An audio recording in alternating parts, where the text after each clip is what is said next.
Hello दोस्तों। अब जब पिछली वीडियोस में हम ये देख चुके हैं कि कार्डिनैलिटी क्या होता है, one to one, many to one, many to many, one to one. Now दो और एलिमेंट हैं जो हमारे रिलेशनशिप में हमको समझने चाहिए। One thing is cross filter and another thing is active and active tab, right. उसको देखने के लिए हम डायरेक्टली अपनी जो रिलेशनशिप हमने अपने पिछले वीडियो में बनाया था, रीजनल डायमेंशनल टेबल और एथलीट्स फैक्ट के बीच में, हम उस रिलेशनशिप को देखते हैं।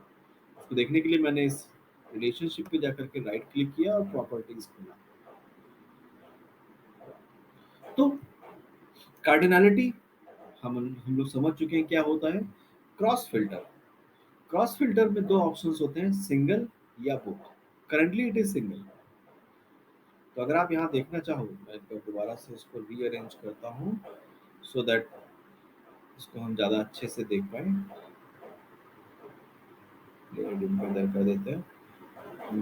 Now we will focus only on this regional dim table and athletes fact table. So this arrow denotes the cross filter thing. अभी के देश किस में ये एरो मेरा रीजनल डिम से एथलीट्स फैक्ट की तरफ जा रहा है। इसका मतलब मेरी regional dim table athletes fact table का data as a filter use कर सकता है। Regional dim can filter athletes fact table, but athletes fact table can not filter regional dim table. ये इसको डिनोट करता है। इसको चेंज कैसे करेंगे? प्रॉपर्टीज में जाते हैं और अभी मैंने इसको सिंगल की जगह इसको मैं बोथ पे करके क्लिक करता हूँ।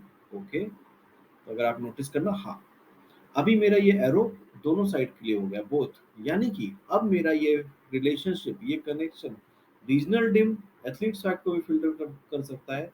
जरूरत पड़ने पे एथलीट्स फैक्ट रीजनल डिम को भी फिल्टर कर सकता है।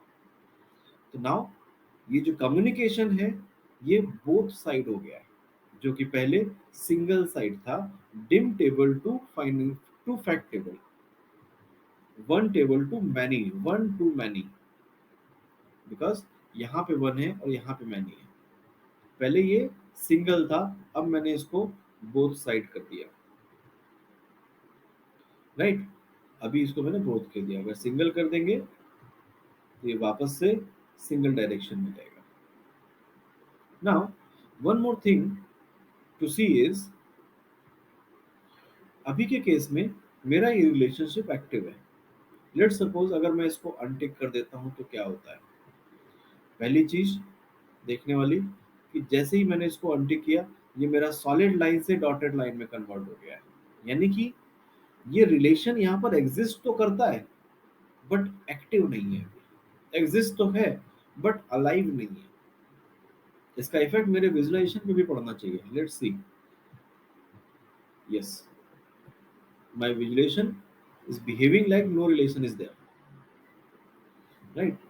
मेरे रिलेशनशिप का मेरे विजुलाइजेशन पे कोई इफेक्ट पड़ ही नहीं रहा है। क्यों? क्योंकि मेरा ये रिलेशन अभी इनएक्टिव हो गया है। इसकी हमें जरूरत तब पड़ती है जब मेरे पास दो टेबल्स के बीच में मल्टीपल रिलेशनशिप स्टेब्लिश होते हैं और मुझे कुछ रिलेशनशिप को इनएक्टिव करना होता है और एक्टिव करना होता है बारंबार। अभी ये मेरा रिलेशनशिप एग्जिस्ट तो है बट एक्टिव नहीं है। जैसे ही मैं इसको एक्टिव यहाँ से भी कर सकता हूँ, इसको मैंने एक्टिव करके अगर मैंने क्लोज किया, ये वापस से मेरी डॉटेड लाइन मेरी सॉलिड लाइन में कन्वर्ट हो जाती है और इसका इफेक्ट मेरे विजुलाइजेशन पे भी पड़ना शुरू हो जाता है, राइट।